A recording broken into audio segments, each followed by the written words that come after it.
So, Akram, now that you have finally seen the movie after a long hiatus, what is your initial thoughts? I Spoiler free review. oh well, in that case, you Logs off, know, just like thanks for having watched. yeah, I know. I'm like very satisfied. And I think that this may be one of my favorite like Marvel films. It's or MCU films. It's up there. It really is up there, and I think it opens up a lot of possibilities and opportunities later down the line for the MCU. And I like the new direction the MCU is going. But as for the film itself, um, I think it's really like breaking down the character of Peter Parker in a great way, right? And I can't wait to see what's to come. So I was really pleased to see this movie. Nothing but good things to say. But of course, we got to criticize this a little bit more to scratch deeper into the surface of the film. So I got some thoughts on that a little later on. But you've seen the film now twice. How was the second time around for you? I mean, honestly, what can I say that hasn't already been said? Like, this movie was just amazing. Period. Like, first of all, let me just say, fans, like, you shouldn't rely on reviews to watch movies. You should just go out and experience them before you have to hear what people say about it. And I don't really care if you're a casual watcher or a comic book enthusiast. Like, if you're gonna bring negativity to the film, just please don't watch it. Like, if you hate Marvel movies, like, I'm not gonna gatekeep you, but I'm not gonna tell you not to see it. But just don't, like, if your main gripe with the movie was that it was fan service, then you're an idiot. Because that was basically the point, was that it was supposed to give us a good event. Basically a love letter to the past 20 years of Spider-Man, right? I mean, just celebrating, like, not just this Peter Parker, obviously, but the Spider-Man that have come before him. Well, that was a spoiler, obviously, but but sorry So guys, stupid. but No, but but it's okay without context. So yeah, without context, but yeah, just it was an appreciation for what's come before, and I was really happy with this film. I think it is it fan service, yes, but I think it's handled really well, in my opinion. I agree. See you guys. Thanks for having lunch with us. Welcome, webheads, to another episode of the Lunch Table Podcast with Dylan and Akram, where we talk about all things nerd-related in entertainment and pop culture. We are happy to finally talk about Spider-Man No Way Home because it was such an amazing experience seeing it and seeing how well it's been received by audiences all over the world. It's already hit the $1 billion mark at the box office, making it one of the biggest box earners of all time, close to surpassing Avengers Endgame. It was an awesome movie, guys. I hope you all get the chance to see it. But Akram, before we get into spoiler territory, what was your overall, seeing it for the first time? What was your overall impression of the film? Yeah, it was completely, it hit all marks for me, as I always say for a lot of reviews, but it really did. I think this time as well deserving of me saying that. I think that, yeah, a lot of it was a little bit of fan service, but sometimes there's nothing wrong with that if you do it right? Some moments there wasn't any over explaining, and I think that was enough, right? It was just certain like appearances of the villains that was just enough. And yeah, I love the movie dearly. I do have some main criticisms that I'll go into a little bit later, because no movie is perfect. But I Of think course. that this may be one of the most epic MCU films. Just up there in the ranks of, like, like Endgame, Infinity War. So yeah, what did you think about it, seeing it for the second time? It was amazing. It definitely feels like a big Marvel event. Like, not, I mean, close to Avengers level, because I feel like crossover events now are just like the norm, and they just build a lot of hype. We've seen that obviously with like other franchises too, but yeah, it is fan service, as I said, but it's handled really well. I think, like, even just like, because I was thinking of Spider-Man 3 back in the day, how one of the biggest flaws was that the biggest criticism was that there was too many villains. But in this film, they actually managed to pull it off, and each villain, obviously, there's some villains that shine more than others, but I think each villain kind of had their own. They added their own um, story to the bigger picture. Um, for the supporting cast, I felt like for Ned and MJ, they kind of felt like sidekicks or like side characters in the movie. There were like a few moments in the film where like I felt like they had they didn't really have too much importance other than being like Peter's friend. But I think the main purpose they served, more importantly, was just Peter's motivation. That drives the plot forward because all of this starts because he just wants his friends to go to college and not be held responsible for his choices. But um, this movie starts off obviously right after Far From Home, where Mysterio has leaked his identity.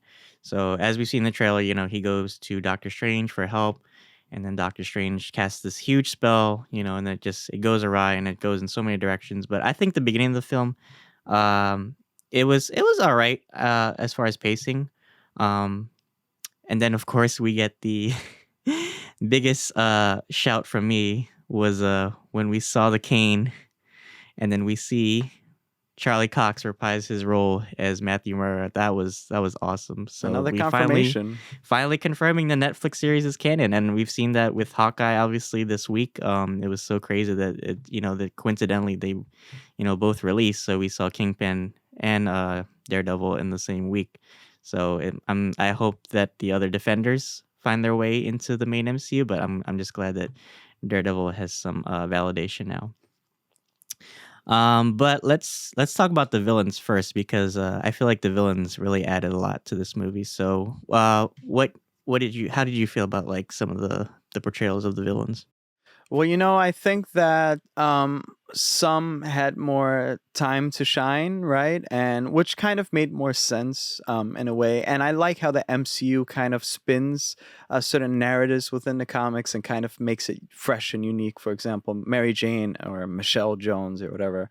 Or just the whole thing with what we'll get into later, things about Aunt May and like her character role in Peter's life. And here, yeah, I really like Electro. Really different. Has a lot more charisma and swagger. It seems like he's way more confident in his appearance, obviously. So I think that contributes. I think Doc Ock is phenomenal here. Alfred Molina is back, and he plays it just right. And Flawlessly, obviously, flawlessly. yeah, and obviously Green Goblin. I think that was like the most notable highlight. Um, Great villain, possibly one of the greatest villains, which is funny now in the MCU. Move over Thanos, right? He like if he had the Infinity Stones, holy shit! But yeah, great job. But I felt like the weaker characters might have been Sandman and might have been actually Lizard. Lizard. Yeah, Lizard was Yeah, I really agree. weird. Yeah, he was like he's I mean, that wasn't really his actual like voice, like from the Amazing Spider-Man 2, and also like his character design. Could it have been better? I don't know. Is it fine? Whatever. I just felt like he was just a thing that chased people, and same thing with Sandman. Like he was kind of on Peter's side. I don't see like why he would be like a main villain later on. I didn't understand that. Like his motivations was like, let me glance over here, like some fighting. Oh yeah, I'm bad again, and then that's it. And he There kind of was leaves. inconsistencies. Yeah. Yeah, what did you think? No, I agree with you. But I loved so obviously the big three villains were Doc Ock, Green Goblin, and Electro. And Jamie Foxx, Alfred Molina, and Willem Dafoe obviously killed it, coming back after how many years? I think it's been like 20 years since Willem, put on the suit. And it's crazy too because like the technology has changed now. Because like back then, like they had to do like he talked about this in the interviews, like they had to like plaster mold him for the bodysuit. But now, with technology now they can just scan his body and then, adjust the costume accordingly. But it was cool. And like obviously with Doc Ock, the tentacles aren't puppets anymore. They're all CGI, which I kind of miss because I liked seeing like how Alfred, reacted, to a puppeteering crew. But I think they look all right in the movie for what they are. And obviously, with with the nanotech, and just like a lot of the things that Peter was trying to do with the villains, I thought was cool because they're basically like, well, it's so funny in the beginning, like when they're all together. I love the like dialogue or trialogue, I guess you could say, just between like Norman and Otto, and then like Lizard and Electro, and then Sandman. Like it's just funny. Like it feels like that one episode of like the Batman animated series where like they're all like the villains are playing poker, and they're kind of just like talking about like, oh, I almost got Batman, but it's like, oh, I almost got Spider Man. Like, and then they realize. So that's another thing that I was kind of like unsure about, because it's like bringing them into this timeline. Like, are they brought in the moment they find out who Peter is, or like right before their moment of death? So that was a little confusing on the writing part, but I overlooked it for what it was because I was trying to enjoy the film. But going to each villain, definitely Green Goblin was the biggest baddie of this movie. Willem brought such a ferocity to the character, and I mean, we've seen his fighting prowess in the first movie, that end fight with Tobey Maguire.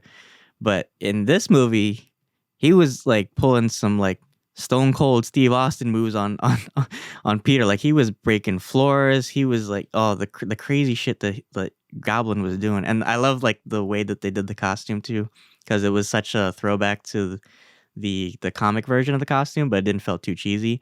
And some people were saying like they preferred him without the mask, which I agree. Like I like that mask. I think it's iconic, but the way like his facial like features and the way that he makes like faces is just so terrifying. It's almost more terrifying than the mask. So he's such a physical actor, like just the way, and he did all the stunts. Well, most of the stunts, I think, for this movie. So yeah, great performance for Green Goblin. Alfred Molina, I missed. He was one of my favorite characters in the original Raimi verse, because he wasn't really a villain. He was more like a tragic character. And we saw that in this film too. I mean, he started out as a villain, obviously, but after he got rehabilitated by Peter, he kind of went back to his, good-natured roots. The knowledge is like a privilege or whatever he said in the first movie. And Electro, yeah, he just brought like a awesome like humor to the movie. Like all his lines like were just funny. But he's still kind of like a tragic character too, right? He kind of like, I mean, like he was hungry for power, but then at the end he was just kind of like, oh, it is what it is. But yeah, so this is like the closest we've seen to getting a Sinister Six like on screen. I mean, obviously, you could say we had a Sinister Six, and the last one didn't make it, but we'll talk more about that later. Um, if you want to go deeper, you could say J. Jonah Jameson was the sixth Sinister Six member. But yeah, it was really awesome seeing each one, and the fact that they even got like each of their like themes like playing in the background. I thought that was like a cool little homage to their movies. But what else did you think? Yeah, I thought everything complemented, like the whole film basically complemented each character, and welcomed them to the MCU. And it's great because it works for the film and also works for the fans, because everybody, like, I mean, nobody kind of really said like, oh yeah, I want to see Electro again, but like, it's still welcome to see that. And the fact that they brought these little subtleties of the score or any sweets that they brought in, it's Or the really one-liners, right? the one liners. It's like, yeah, is it direct callbacks? Of course. Is it like, kind of supposed to be cheesy? Yeah. But the thing is, I think it worked really well. Again, they didn't over explain a lot of things.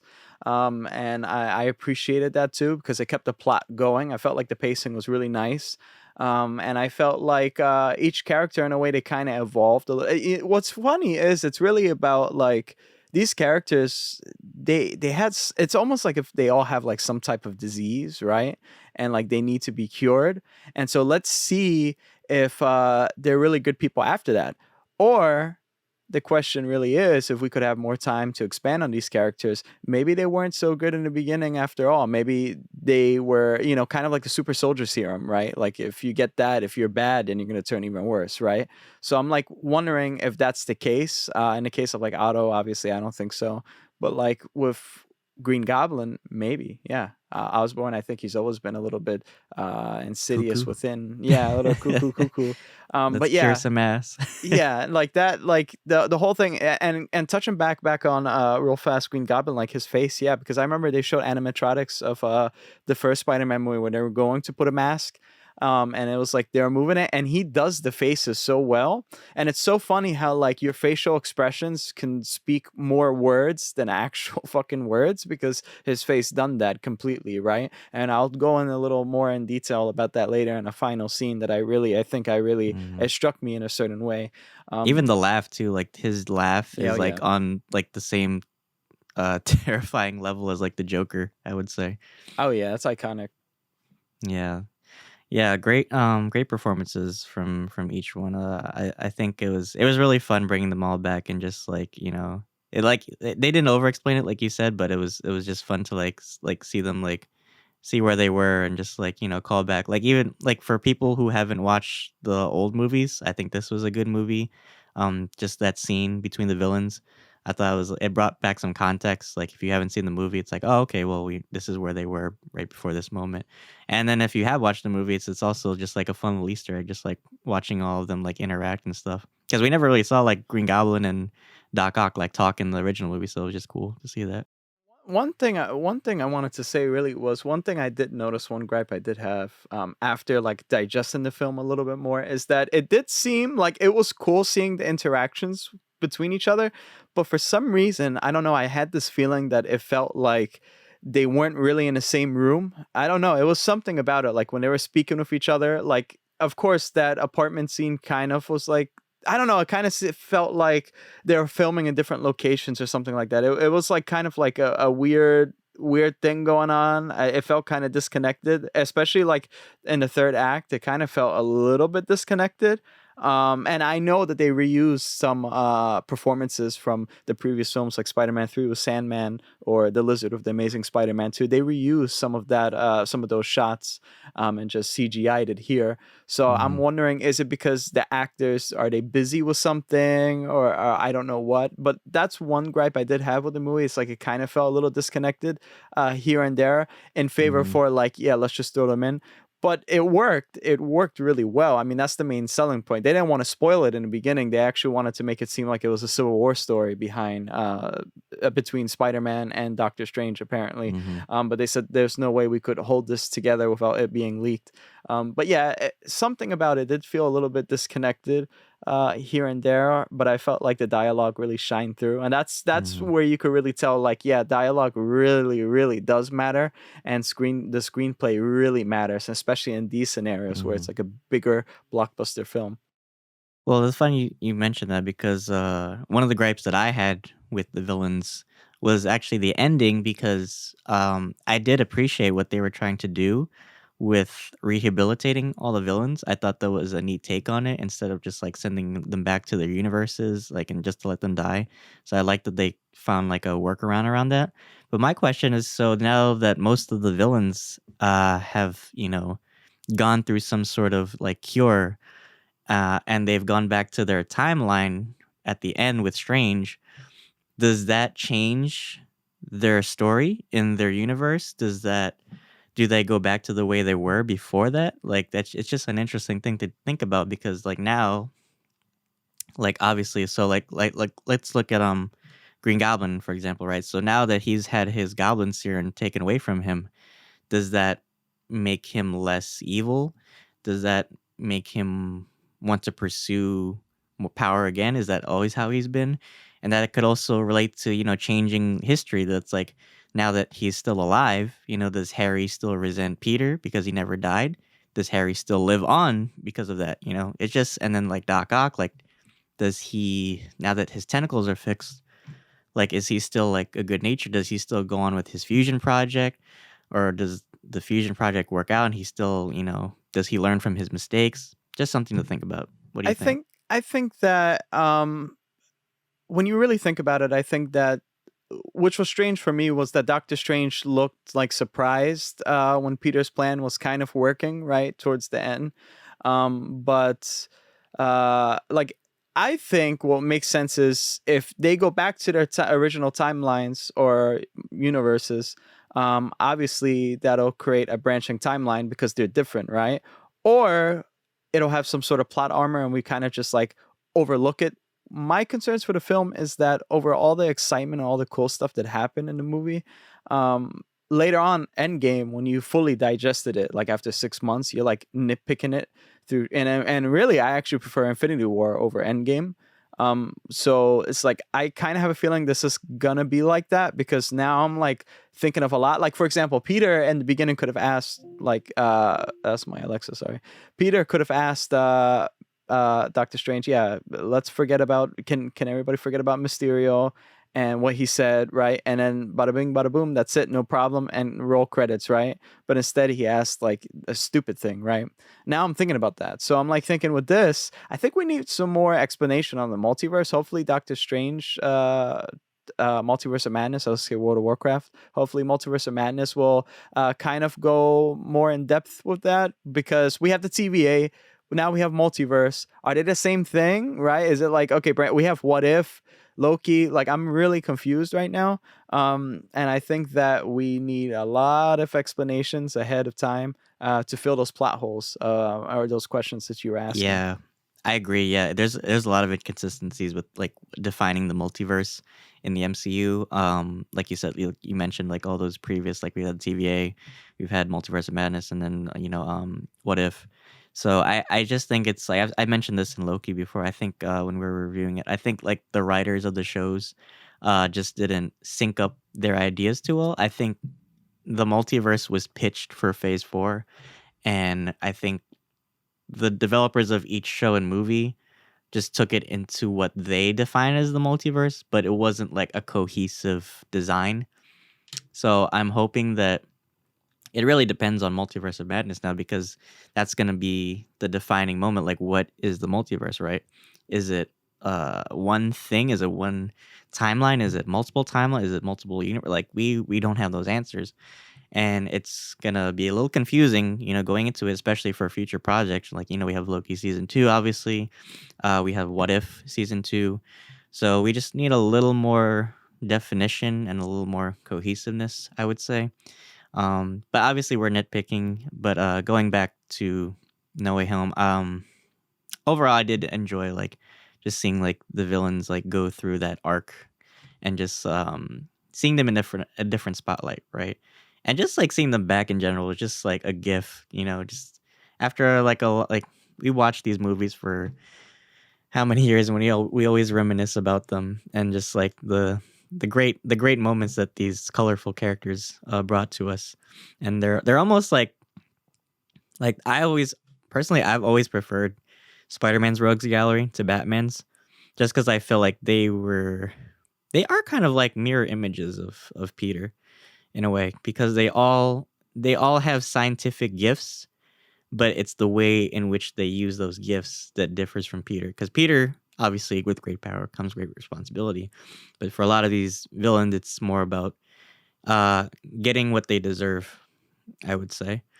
But let's move on from that. So obviously, in the third act is the most important because we finally, after years, months, weeks of speculation, we finally get Peter, the three Peters. We get Toby, Andrew, and of course Tom Holland. So I know they kind of did it too in the Statue of Liberty scene, but it was so awesome. I loved the way that they did it. It was so funny. It was just so like obviously you've seen all the reactions like people just had in the theaters. Just like it was so much. It reminded me of like Infinity War, like seeing just characters like interact. But it's now we're just crossing over entire franchises now, and right, and just getting that validation for Andrew was just so awesome. Like after years of getting shit on his, like he's like Andrew is an amazing actor. Like just let's put that out there right now. Like were the Amazing Spider-Man films my favorite? No, but I think that was just due to poor writing. But Peter himself, I love seeing every moment with him. And the same goes for like Toby. Obviously, there you could nitpick different parts of the Raimi trilogy, but just seeing the chemistry between Toby and Andrew was just so amazing. They just like Andrew kind of feels like the Malcolm in the middle of this trio. Like he's like the younger brother, and like Toby is kind of like the dad figure. He looked so old now, like coming back to the movie. But it was really cool, like seeing them just like having that conversation about like what Spider-Man. It's kind of like Spider-Verse, like when they were all talking about like what defines Peter Parker. But seeing them just have like little like quips and like jokes about like, oh, you have natural web fluid, like blah blah blah blah. But that was cool. And like the oh yeah, I had a web block one time, but it was really cool seeing it. But what did you think about seeing them all together Oh again? yeah, I love the callbacks and I love the new things they bring. I would have liked, to be honest with you, to have more time with them or more screen time or just to see more cool web slinging. I mean, if you're gonna I bring could them watch a whole back, movie of them just talking. yeah, like, and no, I mean, even Andrew, like, just his performance in this film alone, I think it warrants like another like Amazing Spider-Man 3. Like, I don't mind. I think a lot of people don't mind. Like, we already know, okay, he's in a different universe. Why not do it? I want to see the continuation of this character. I think for Tobey Maguire Spider-Man, I think that, yeah, is he retired from it? Yeah, I'm pretty sure because he hasn't done films in a long time. But needless to say, I would still love, and I know a lot of people still love to see a Spider-Man 4. The Spider-Man 4 we've seen apparently some concept art of that supposed to they were supposed to do that, right? It's cool to see Sam Raimi, and we'll talk about it a little bit later, to come back for another Marvel property for the Doctor Strange movie coming out. I like that. But for this, yeah, I mean, I just like what they all brung. I felt like teary eyed watching Toby come out, Andrew come out. I like, especially when they were like on top of that building and they were gonna come down. It was just like such an iconic like little. I don't know. I want to put that as my screensaver. Honestly, it's like I know. finally it's here. It's beautiful. I like the banter that's going on. I like the questions they ask each other, and I like the Mhm. advice that they also give each other as well. And I want to see more. On like how's their life been, you know what I mean? So these Spider-Men are from, like, I guess you would call it the present day Spider-Man, right? But the villains, they actually came from, I guess, before their deaths. And Mhm. they did mention like, oh yeah, I was doing this, I was doing that. So like, you know, in a way, like, yeah, they haven't died yet, of course. But here it's like present day. So like, I'm surprised to see that Andrew Garfield Spider-Man has been more aggressive He's apparently, been through right? so much. I know. Just like his story, like you saw me in the theater. I was getting teary eyed when he mentioned Gwen, and then just like the repercussions of that. Like he's just been through so much, and then he's tried to stay like a cool, friendly neighborhood Spider-Man, but he's just gone dark. And I think even Toby, too, you could tell, went through a lot of stuff after Spider-Man 3. But Yeah, they all carry baggage with them, and I think that was really cool of them to be like the bigger, brother to Tom Holland's Peter Parker, and really be like, and there was like the one moment where like Tom Holland's Peter was like, oh well, don't even tell me like you know what I'm going through. And I just felt like saying, no, these are the only two people in the universe that know what you've gone through, because they've lived it, and they've lived it multiple times. They've lost family, they've lost friends, just like if anyone's gonna counsel like you, it's these guys. And it was just like seeing them like teary eyed, and then just the callbacks to like Uncle Ben. Um, I think it was a really like heartfelt, heart to heart moment between all of them, and I think even the audience like could just connect and just relate to the struggles of these great characters. for Um, sure. Yeah, yeah. I for love the sure. performances of them, and I wish we could see more of them. I like what they give and sense of, like, you know, just like, it's like I always considered this Peter Parker, MCU Peter Parker, to kind of be in training, like, which is funny, but like he has the most advanced stuff, but you can see what these people can do without advanced tech, right? And I think it speaks clearly to Peter a little bit later on that, like, yeah, I don't need all this shit to be the best I can be. And in a way, who knows, maybe in the future Parker will be the best Spider-Man. But yeah, I knew they were going to be here. Like, I always knew they were going to be here. I mean, there's no way you're going to do this without having them. I just wish they had more interactions with the villains, like more dialogue. Like, uh Toby, yeah, with Green Goblin, or I mean, he had some interaction with like Doc Ock, and it was a really sweet moment. Mm-hmm. And even a lot like their facial expressions are great. Like Toby Maguire's, like at first I thought, because I did see leaks, I thought, oh, he's not giving it his all. But like for sure, Andrew came and like he went to work. You know what I mean? He knew what he was doing. Mm-hmm. Toby, on the other hand, was like more subtle, which I didn't expect. Right? You kind of have to see it to believe it. He was more subtle in his acting. And I don't know, by looking at his face, it's like I'm like wondering, man, how's your life? I feel like I'm looking at like an old I know. family member. Like how's your life been? Have you? Like Are you how's okay? Like, yeah, like how's I know. MJ? So I I don't kind of know. wanted like closure for both of them, because in a way, this movie is. It feels like Spider-Man 4 and The Amazing Spider-Man 3, right? Because, just seeing them back where they've been, because after all, it's not like they just pulled them from like one of their movies. No, this is after all their franchises have been done. So we kind of like see where they are.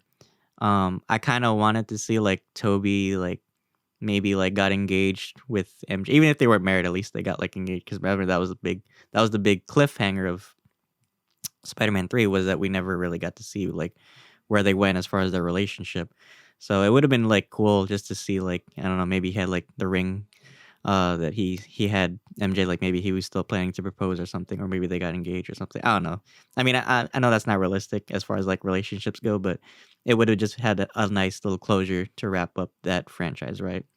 And then like for Andrew, obviously like just seeing like him like, I don't know, like obviously he lost Gwen, but I think he still had Aunt May around in that universe. So I don't know, maybe he's still with her.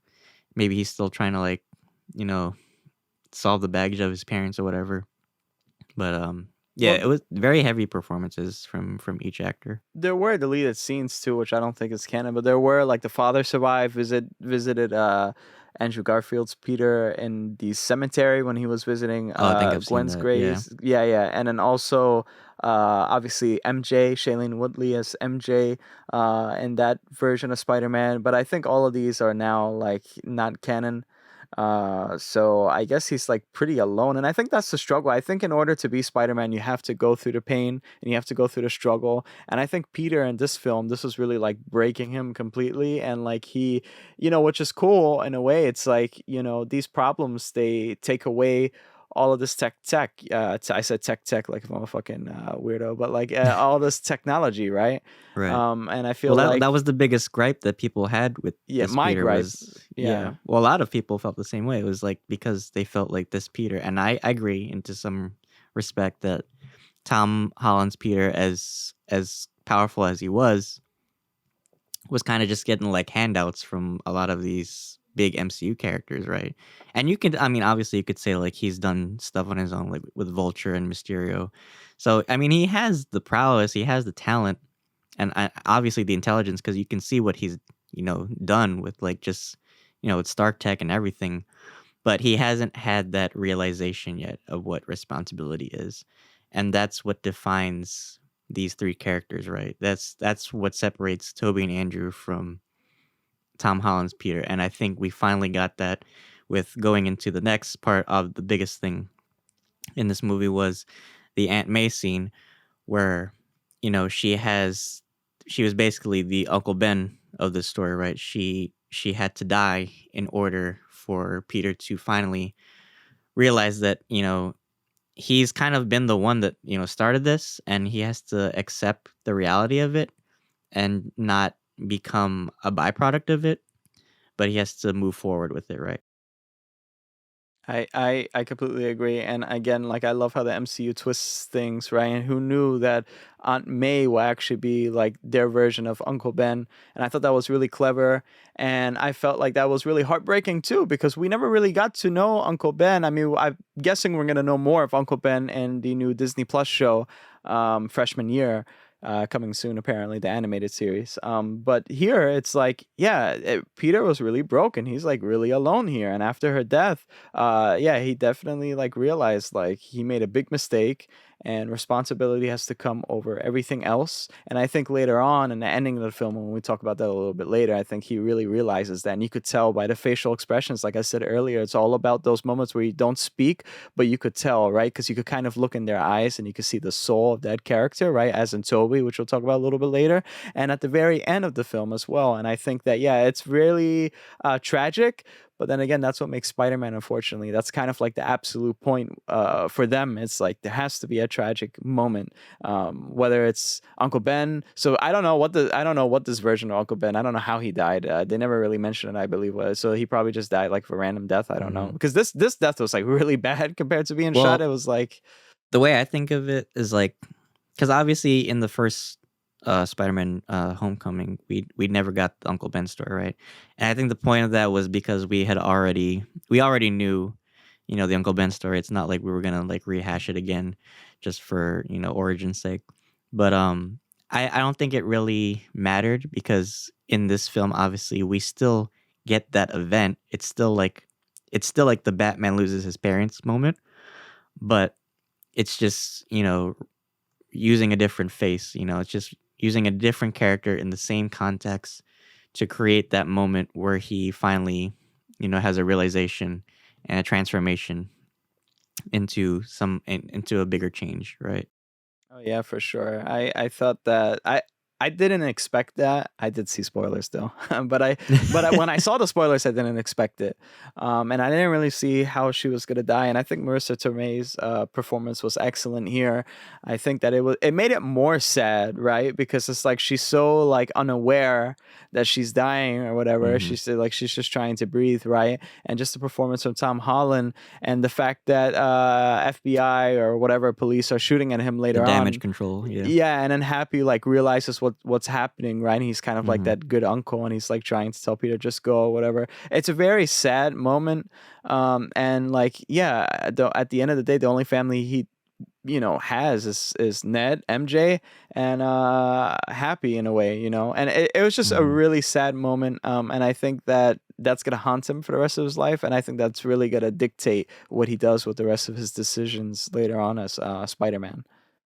Yeah, I totally agree. It was a tragic moment, and I feel like Aunt May has kind of been like his rock for this series of movies. Like, yeah, she is kind of like the Uncle Ben in a way because Uncle Ben was always the one that taught Peter like the biggest life lessons, and Aunt May in this one especially, like she looked past all these villains differences, and she was like, well, everybody deserves a second chance, right? So I think that's what carried on to Peter the most, and I think that's going to carry on with him in future movies. But how did you so going towards well, let's talk about the fight first because the fights were amazing. The Statue of Liberty scene and then the apartment scene, like I loved each little like conflict. I love the team ups that they had, the like coordinations between like the Spider-Man. Like it was so awesome just to watch like on screen because like I think like they mentioned like the other two Spider-Man really haven't had like team ups, but I mean Toby had Harry in the last one, so he does know how to like you know play along with other fighters. But it was just funny. Like, what's the Avengers? Like, I thought that was like a little cool moment, and that they finally like coordinated. But what did you like most about like the ending, like the fight scenes? Well, Tom Holland said that he took some of the fighting moves in Spider-Man, Marvel Spider-Man PS4, and he felt like it was really visceral, the fighting, and it was just really really all out. And he took some of those fighting moves. He actually said to some of the people there working on the film that he wants to implement this. And I did see two fighting moves. And that was wicked to see. I felt like it was a complete Hmm. brawl. Here you could really tell that Peter is like super strong, you know what I mean? And he's just like beating down on Goblin. And I really enjoyed seeing just web slinging scenes, like them trying to dodge all the attacks. I felt like out of all of them, believe it or not, I feel like Andrew is like the best web slinger. And like Toby, it's like he's really, really good at like I guess just dodging, but like Andrew's like really good at web slinging, and I feel Well, that's like funny because they have different style. Like, I feel like Toby is more of like a boxer, like, and then like Andrew is like the more like agility. one. Like you've seen like their styles, like the way that they fight in like the different movies. So I think they interpreted that really well into this one. Because like in Amazing Spider-Man, like like Andrew is like the most agile one. Like he's doing like backflips and wall crawls and all stuff. And then Toby's just kind of like the brawler in a way. Yeah, and I wish we seen more of Tom Holland's like fighting style back then. I didn't feel like it was like much to go off his fighting style. I felt like out of anything, the most Spider-Man thing he's done was like at the end of like Far From Home when he was like dodging those robot things. That was like really Mm, it. But here, I'm finally get to see that he's actually like really like he's really powerful. Like he hits really hard for such a young kid compared to the other two. And so like seeing just the suits and the famous iconic Spider-Man suits and them just swinging around dodging each other's villains. I felt like that was super cool. Those little dynamics. Yeah, it was just really enjoyable, especially to see Tobey Maguire Spider-Man come back from the shadows and actually kick some ass. I thought that was really cool. I And know. yeah, Andrew, like again, he's really cool at like web slinging. I enjoyed that a lot. But I think who really like honestly who really outshines him, I feel like is Tom Holland Spider because he really kicked ass like hard. Like he was like really hitting hard. Because he had so much anger within him, and he was almost slipping, like kind of like what Andrew Garfield was like talking about. He was really slipping. But I think out of the most tragic backstories we'll talk about later is actually Tom Holland's Peter Parker, and I feel like he kind of like resolved this issue in a nice way. He wasn't irresponsible as Andrew Garfield apparently was. And I feel like that's why maybe Tom Holland Spider-Man might be the best. If you give him a couple more movies, you might see that he's actually the best Spider-Man of all of them because he had the most tragic, and I think he has to grow up Mhm. really fast and in a way kind of grow up backwards now. So yeah, what are your thoughts? I wouldn't like comparing all of them. I think they have strengths and weaknesses, and I think that's what shined in this movie was they backed off each other. So I wouldn't like necessarily say like Tom is the best. I think he's getting to a point in his career as a superhero that he's done a lot of like great feats like comparing like to like Toby and Andrew like yeah, they've done a lot of stuff. But like I mean Tom, he's fought Thanos, he's fought like, all these drones like he fought in the Civil War with the Avengers, so I mean he's been in bigger stakes, I would say. But he hasn't lost as much, I would say. And that really like what it comes down to is like, as much as you can accomplish, it's like it's what you save that or like the people that you save, I think that really like defines like what you do. So um like and then we have to talk obviously about the catch, the Andrew catch. I thought that was like an amazing callback to Amazing Spider-Man 2. It was such a redeeming like moment for Andrew, and it just gave like so much, like I said, validation to his character. So like their one gripe I did have with the movie also was just like some moments felt a little predictable, like that scene, like because I kind of wish they didn't put this in the trailer. It was that scene where MJ's falling and then like Peter like goes dives to catch her. Like that's obviously a like if you watch the movie, it's an obvious throwback.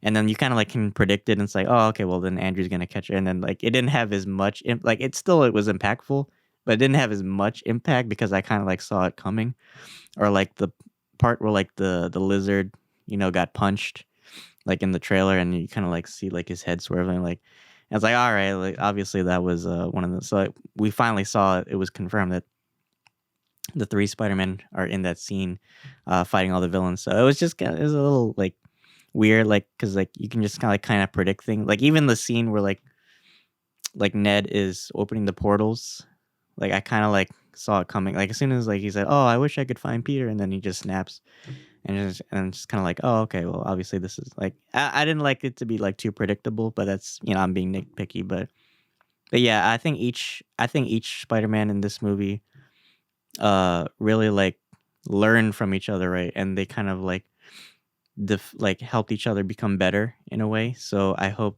that Toby and Andrew's Spider-Man really rub off on Peter in the next coming movies that hopefully that we'll see. Well, you know what's funny? I actually really disagree with you. I really think that Tom went through most because we're going to speak about the ending. I think he lost. He really did lose everything. Now, why I think he's more powerful as a character is because you see he got right back on the horse, right?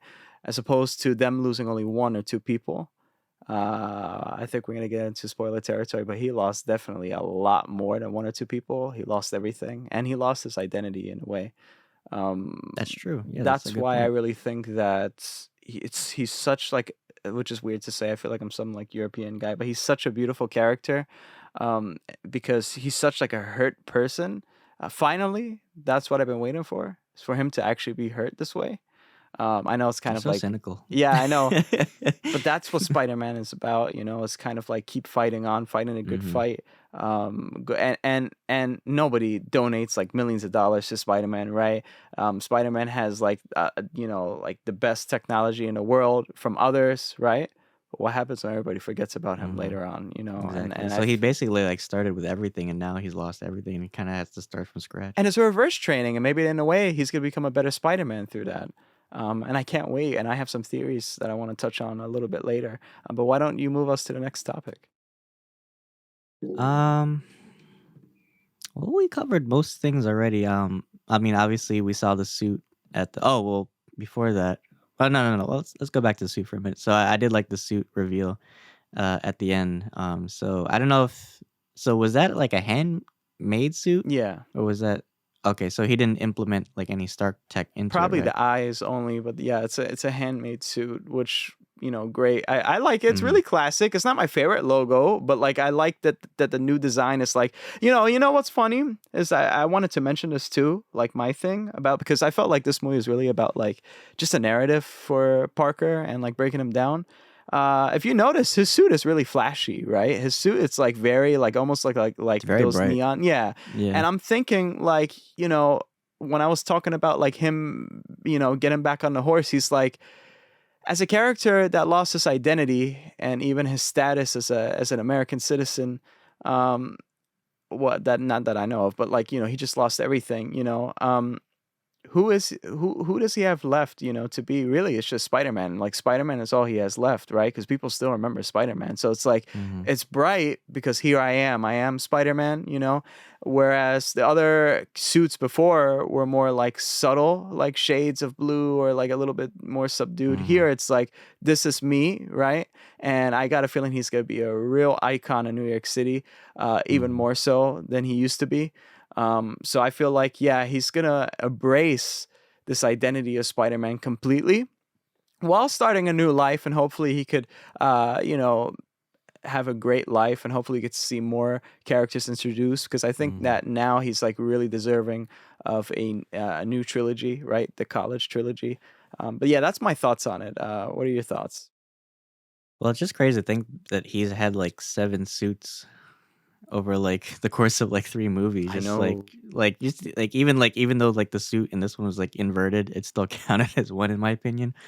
But yeah, going back to like what you're talking about, like him like finally like accepting his role as Spider-Man and not Peter. Like he's still Peter Parker, but he's more now defined by his role as Spider-Man. And it touches kind of like what Doctor Strange was saying in the beginning, where he's kind of like caught between these two lives that he's trying to lead, right? So in by trying to stay Peter Parker, it was kind of like him being selfish and not fully accepting his responsibility. But now that he's sacrificed what he's loved most, like he's obviously lost Tony Stark, Aunt May, and now his best friends remembering him. Now he's taken responsibility. Right now he can finally become who he was meant to be, and become maybe not I don't want maybe not the greatest Spider-Man, but definitely one of the most impactful Spider-Man, I would say. So I'm looking forward to seeing more of Tom Holland's, because obviously it's been rumored that he's planning a next trilogy, but I think like there's a little issue with that because I think Tom said like he's wanted to take a break from the role. So I'm not sure what Sony's planning to do, because and that's another thing too. It's like let's give credit to both Sony and Disney, right? Because it's not just one property that's made a great movie. Because obviously we've seen like people had gripes with the MCU's movies and Sony's versions. So the fact that they were able to collaborate really like helped push this movie to success. But I think what Sony's tactic next would be, obviously we still have Venom, which we're going to talk about in a minute, but I feel like for the next coming for what we're the future of Spider-Man holds, I think we're still gonna see maybe Tom Holland's Spider-Man, but I don't think we're going to see him uh as we did in MCU. Obviously, he's gonna be more street level, more grounded. I don't think we're gonna see any MCU characters from before. I think they're just gonna bring in some new characters. Maybe obviously like we have more Morbius. We still have Craven the Hunter is still apparently rumored to make a debut, and Black Cat obviously. So maybe we'll just see like more characters from the Spider-Man comic lore. Um, what do you think we'll see next? Well, for sure, I think this film is a soft reboot of the MCU Spider-Man. I think this is Sony's way of taking over the reins and like saying, okay, finally we can. Because I think they did a really great job with Into the Spider-Verse, and I felt like they were really generous, even if it's Marvel's character, but like Sony owns the character, like for films and stuff. I felt like they, in a way, they were really generous, and now we're gonna take over, right? They tried to, or they are trying to build the Venom verse, and I don't know if it's really working or not. I'm a little bit confused on that because they didn't want to make an Aunt May movie way back when, you know. But And they anyways, can't do it now. yeah, I know.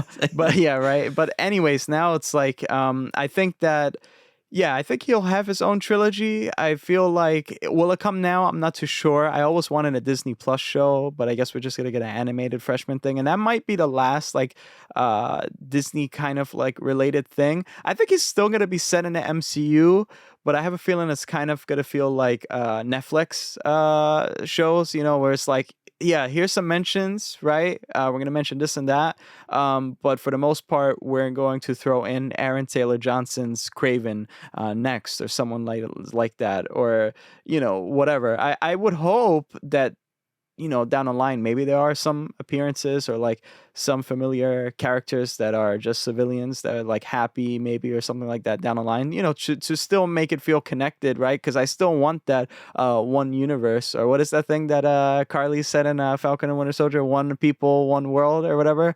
I still want One that for people, one world, or something. yeah, I still want that for the MCU. I still want them to be connected, but I feel like now yeah, he has to solve everything on his own, and this is their way of soft rebooting it. And so it's almost like a backwards approach, right? And I feel like Mhm. that's why I'm thinking like, oh, maybe you know this makes that's like training. It's like it's making him stronger. And I feel like in college things are going to be more brutal for him as well. But you know he has the prowess, right? He took on the Sinister five, Five, whatever. six, whatever, right? So yeah, that's my theories on that. But moving on to the Venom thing, that was a little silly to me. I felt like that was kind of It was definitely like low that expectation. was yeah, that was like there was no climax really. It was like Venom, ba-da-dum-dum-dum-dum, Venom, Yeah. the Carnage thing, and then the end credits is like, wow, super cool. He's gonna actually be involved, and I heard he was gonna be Mhm. involved. This wasn't the involvement I expected. How do you feel about it? Yeah, it was very lackluster as far as delivery. Like, obviously, like it was cool seeing Tom Hardy and Venom come to the universe, but it didn't make sense because so we saw him come into the universe, and I feel like he was meant to be like the sixth villain of the Sinister Six, but he just never got around to it. But then we saw obviously at the end, so Venom left a drop of symbiote behind, which did make sense to me because it's like so Doctor Strange spell apparently brought both all of Venom and all of Tom back, but it couldn't get like one drop. Like that was weird. But obviously they are setting this up because we're possibly going to see the symbiote make a return to the MCU. Hopefully, I wonder if it's going to be a part of like Secret Wars because Secret Wars was when Peter did get the symbiote in the comics. So I wonder if they're setting that up. But the symbiote's out there, obviously. So we'll just have to see how Venom makes his MCU debut. Because I don't know really where they're gonna go with Venomverse like after that. Like, do you think we'll see more of Tom Hardy's franchise, or do you think they're gonna like have its own thing? Like, are we gonna see like a new Eddie Brock? No, I'm pretty sure that for the most part, I think it'll be too confusing if you switch people out. I mean, at the same time too, there's endless possibilities where like you could make multiple. Like it's in a way, it's kind of like, which is funny because this movie in a way, Peter's arc kind of goes backwards, but in a way, it's like the MCU included and Sony, it's like kind of going backwards. Where like back then we only had like single movies like Daredevil, for example, or Fantastic Four. In a way, it kind of seems like now they could start doing that, and cast different actors to play the roles. But I think it's also about building something more cohesive and that makes sense towards the universe. Like you could clearly like chart this out on a board and say, yeah, this is like this. It has to make sense. It can't just be all over the place. So like how Hmm. it was back then. I think that for the most part, Sony is like really involved in the Venomverse. I mean, Morbius. We did see Michael Keaton's character there. We did see Sam Raimi's Spider-Man there, like in a wall. I don't know what's that about. It could be variant versions, right? I don't know because at the end, like I guess they healed the rifts in space time and shit like that, and I don't know. Venom went back, so I don't know how these are ever gonna cross over again, unless it's like an open door, right? That could lead to more possibilities and possibly You'll more get your problems. multiverse when you fix Fix this this damn damn door. door. Well, that's what that. I don't think it's gonna be fixed because I think it Is it might bad that be I kind of open. wanted like Mr. Dickovich, like at the end, like when he gets his apartment, like Rent. He was the sixth villain. Well, that's the He Easter was egg the too. Actually, that was an Easter egg. That was like the guy was speaking about Ren. I noticed that. You know. Yeah. Yeah, that was funny. Yeah. I love seeing like the Sinister 5, I guess you could say, like in this movie. They kind of reminded me of, like the ultimate Spider-Man Sinister 6 with because Goblin and Electra and Doc Ock were part of that. But yeah, I mean overall this was a very fun movie for me. We could nitpick all day and talk about like inconsistencies, but I enjoyed it. I think it was one of the best movies of the year. It really like delivered on its promises, that we've been, hoping for a long time. Um, just like I just love like little things like in this movie. I kind of wish like we'd seen like one more Stan Lee cameo, but apparently there was one. Like they said, like there was like a taxi cab scene with a number on it. I think it was like the first Spider-Man issue. I don't know. I'll probably pull it up on the screen later, but yeah, and then I kind of wanted to see Vulture in this movie too, just to like balance out the ratio of villains because we only got like Toby and Andrew's villains in this movie. So maybe like seeing like Vulture, it would have made sense too because the Vulture is part of the original 6. So maybe just like, and then he does know Peter Parker's identity. So it would have made sense. I don't think really need Mysterio back because we just got him in the last movie. But it kind of would have just been cool to like balance it out. And then obviously like Doctor Strange was Oh, we obviously have we to talk didn't about that. talk Yeah, about that's Strange. that's what I wanted to say for last. Yeah. How Yeah, what did you because think of the trailer? well, firstly, I just want to say like Doctor Strange was great in this movie. I Oh, think of like course. he had more screen time than I expected he would, given in the trailer. So it was cool. Like and then he was there for the appropriate moments, I would say. So he didn't really like take up too much of this movie. But the fight scene between like him and Peter was just awesome to see. Oh, But great. yeah, so at the end of this movie, we get the post credit trailer for Multiverse of Madness, which you have delightfully spoiled for us on your Instagram page. But I'm not gonna talk about that. But yeah, so it answered it not answer, but it asks a lot of questions like what we'll see. So we get obviously Wanda is making a return to the big screen after WandaVision. So this is after Westview or whatever they call it. Baron Mordo, obviously we're gonna see what he's been up to because I feel like we haven't seen him for so long in a Marvel movie since the first Doctor Strange. And then of course America Chavez also. So that's gonna be interesting, like to see what her character, what her role is in this movie, especially like with big contenders like Scarlet Witch and Doctor Strange. It's just interesting to see. And then obviously, so the last part of that trailer was we saw evil Doctor Strange, which correct me if I'm wrong, Akram. Is this the Doctor Strange from What If, or is this its own thing? What are your predictions? If this doesn't make sense. Okay, so first of all, let's talk real fast about. Here's the thing, right? Let's talk. Okay, you remember in the beginning hours of the movie, or the minutes of the movie, right, where he's casting a spell and then he kind of like scales it down, and there's this cube thing. That cube kind of reminded me of like the ending for the What If episode, where like he's shrunking down in just this one, Oh, you good know. And I point. was thinking, oh, okay, so let me connect two and two together. So then a new Doctor Strange movie coming out is that evil Doctor Strange. Now, what I'm confused in is that why is he still evil? It's like the powers? I thought he kind of changed for better, right? And there was that cliffhanger later on too. I'm like thinking like, what's going on with that? So if this is the same Doctor Strange, that is great choreography that they did right there, and you know, but if it isn't, same shit, different smell, I guess, because it's kind of like the same kind of character. I mean, he has a different costume here. I mean, because it wasn't the same costume. A lot of people were saying like, "Oh yeah, that's the What If." I would love if that's the What If one, but it wasn't a What If one. I'm pretty sure it's a different version. But here's to hoping it is. We also seen some Marvel Legends also release some figures too that we'll show on the screen, and obviously Target exclusive. Doctor Strange is getting a new costume. He's getting two new costumes, which is really cool. He's getting finally the black and red one, inspired by, I believe it's called Defender Doctor Strange. That's really cool, as you can see there. And we also get, and I don't know if you know about this character. There's a character that's it's like a bull type of character. He's like green. Yeah, it's like he's a build a figure for that. And also, which is cool too, is like a lot of people were saying that Wong is like the new Nick Fury of the MCU, where he's like, you know, he's putting his nose in a lot of people's businesses, right? And obviously Hmm. he's the new Sorcerer Supreme. So I wonder how will Doctor Strange take back the mantle? Will we get more explanation on why he's keeping the Eye of Agamotto, or did he just give it to me? A lot of questions to ask, and we need the Ponder answers. the question. What? If- Yeah, I mean, Wanda's like role here, like will she do something to kind of introduce mutants? I heard they did reshoots to show guest appearances, which is really fun to see, because Kevin a long time ago after Loki said like, yeah, it's under the whole umbrella of the MCU, and I said this multiple times in different episodes. So I think this movie is going to be epic. I think it's going to answer a lot of questions. I hope.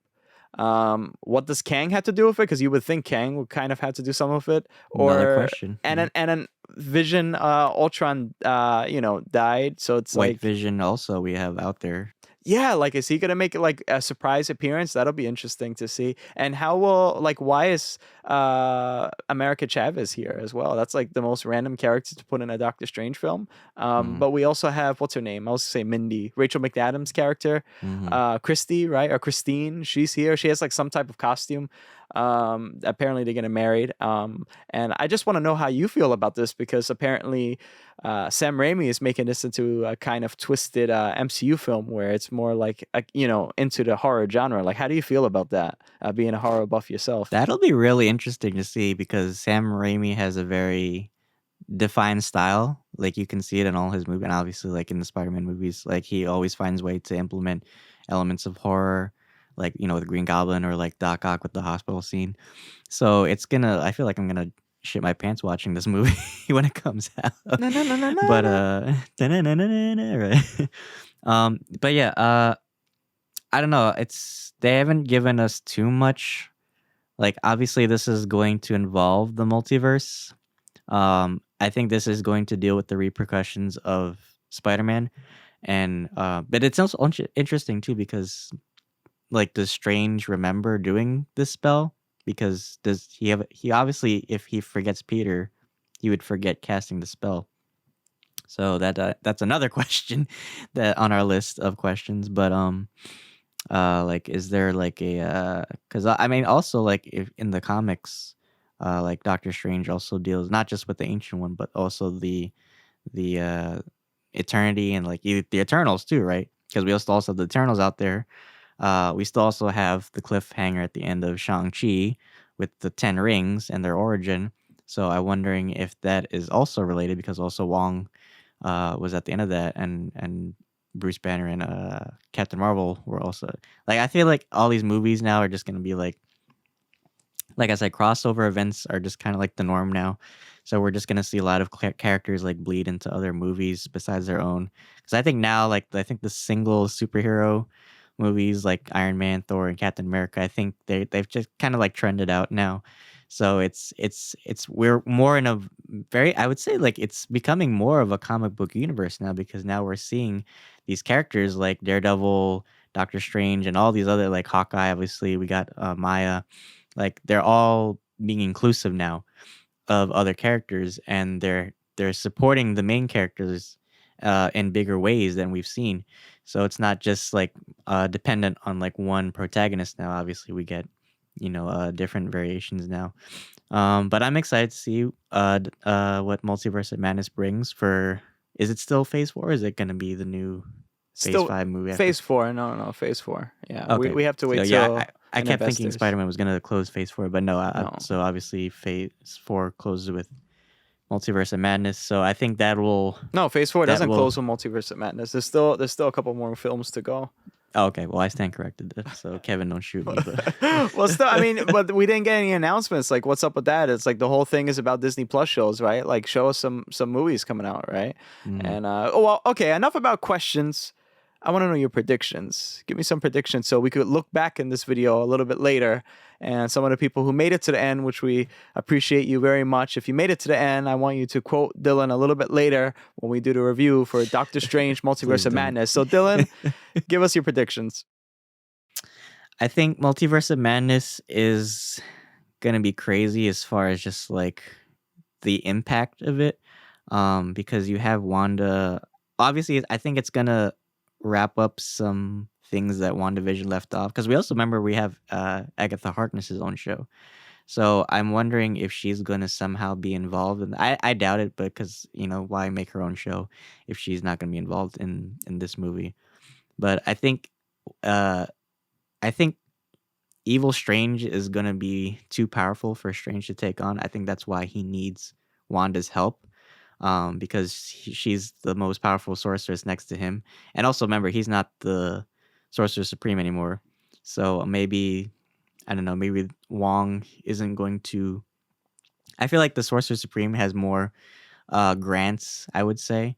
So maybe because he's lost his title, he's not going to have as many leeways now with what he can do. So that's probably why he needs Wanda's help.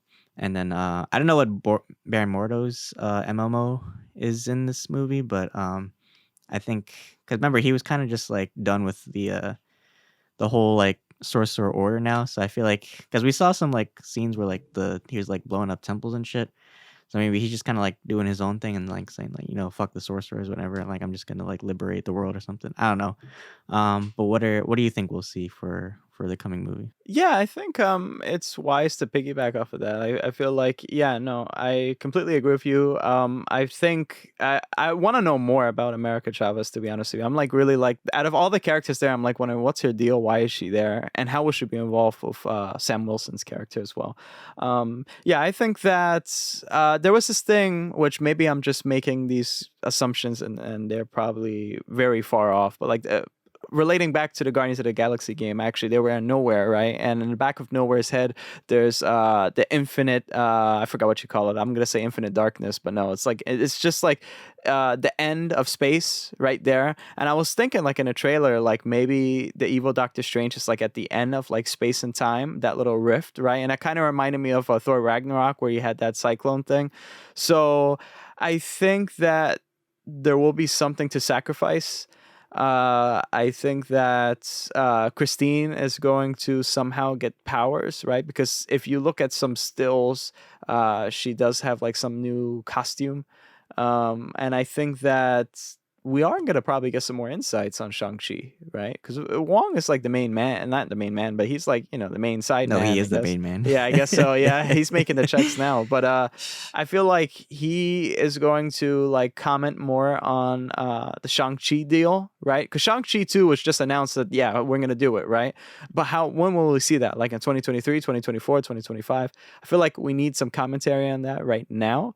We can't just keep waiting and have other things get in the way and we all forget later on. Mm-hmm. I think that you had excuse me if I'm pronouncing this wrong, Shumugura. Well, anyway, I'm saying it wrong. Shigura.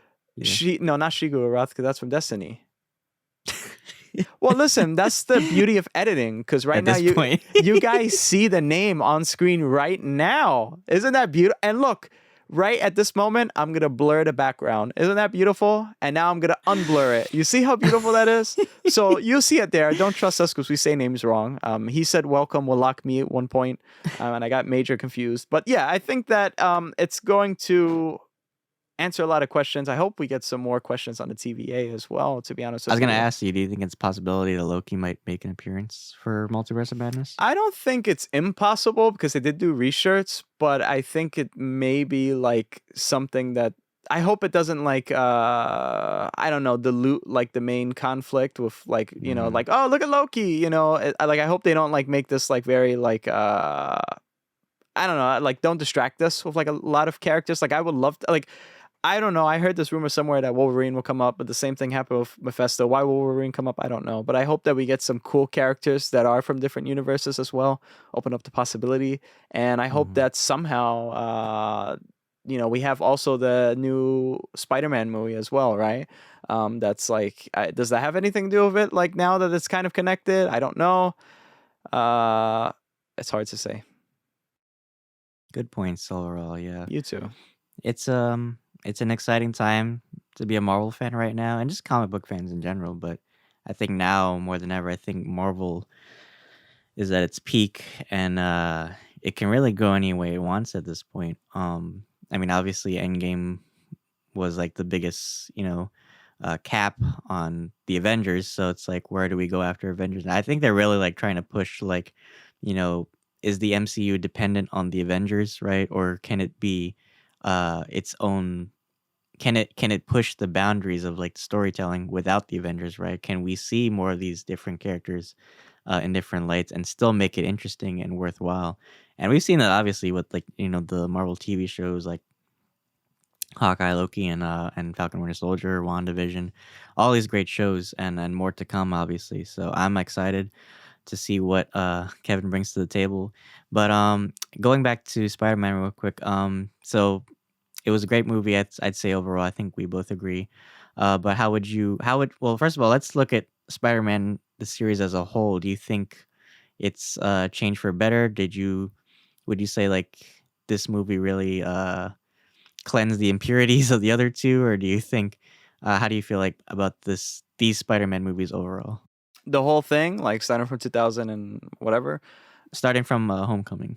Okay. I feel like obviously I think everyone's going to say this is the best. I agree. I think that Far From Home was all right. I wish Homecoming had like more of like fighting like underground type of villains. Like I didn't expect Peter to be so like depending on technology, and especially like in Far From Home it was way over that. I felt like here I think that this was really a benchmark in the MCU as well because it brought in different characters that we thought we would never see, and I never thought that they would do it right. Like, you know, them talking about where the webs come from. You know what I mean? Like, I didn't even know where I thought I was in a multiverse myself. Watching, I was like, what the fuck am I like? You know, so I It's feel so like surreal. yeah, Yeah. like this is an important film, and I feel like which is so funny. Every like Marvel property they keep releasing is like super important now. It's like everything contributes to the MCU. So this is my favorite film. Yeah, this is my favorite film. Out of 1 to 10, I might give it a 9.5 just because certain gripes. Because I feel like it is kind of like a on an end game kind of level like thing where like later you'll start nitpicking a little bit more. But it's important. But you know, give us your thoughts. I think that's a fair assessment. I think 9.5. I mean, obviously, if we're being nitpicky, because 10 out of 10 has to be perfect for me. But I think it was yeah, I agree, one of the best MCU movies we had in a while. Um, I wouldn't say my top, well, because it's hard because like I'm biased because I'm such a big Spider-Man fan, but it's definitely one of the better MCU movies, I would say. But yeah, looking back at the series overall, I think like the MCU Spider-Man brings a different side of Peter that we haven't really well, we've seen maybe in the comics, but I think we were, especially if you grew up with like the Raimi and the Amazing Spider-Man series, I think we were just so used to like a more mature Peter. It was kind of weird to see a more younger, more lighthearted side of Peter Parker. Um, so I wouldn't say it's bad, but I think it's just I think people weren't used to that. But I think it was interesting for what it was. Just seeing like what he could do. Like even though like he was young, he still had the his intelligence side. He could still do things on his own. Even though he was getting help too. But I think like the MCU just tends to like over exaggerate things and then add their own spin on it to make it larger than life. So I think with Spider-Man, it's you kind of have to keep it at a certain level that it doesn't become too like overly like dramatic. But I think for this movie, it worked really well in that regard, because obviously we get the defining moment for Peter where he becomes Spider-Man now, and then obviously it's a love letter to the first two franchises that came before it, paying respect and giving respect towards especially like Andrew, because he's been shitted on over the years. So it's great to see some appreciation for him, and Toby obviously too, because Toby's Toby, so that series will always stay in my heart forever. But I was really happy with this film. Like I said, if you haven't had the chance to see it, go see it because it is amazing. Sorry we spoiled it for you though. If you if you made it this far, Clicked on the wrong video. Look at the title, Right. please. Please don't jump around in this video because you're playing with the dark arts here. But thank you guys so much for staying with us and watching this review. This was one of our most look forward to reviews of the year, and I can't wait to see where the MCU goes next as far as content. But we only have 2 more episodes for our podcast left for the year. We have a Book of Boba Fett review coming next week, I believe. And then we end the year off with our Reflections episode, looking back at all the stuff we reviewed as a whole. So make sure you like, follow, subscribe, share this video, please. Anything helps the channel. We're definitely looking forward to giving you guys more content as we grow as a channel. So we really appreciate you guys like helping us out. But until then, guys, thanks for having lunch with us. See you guys.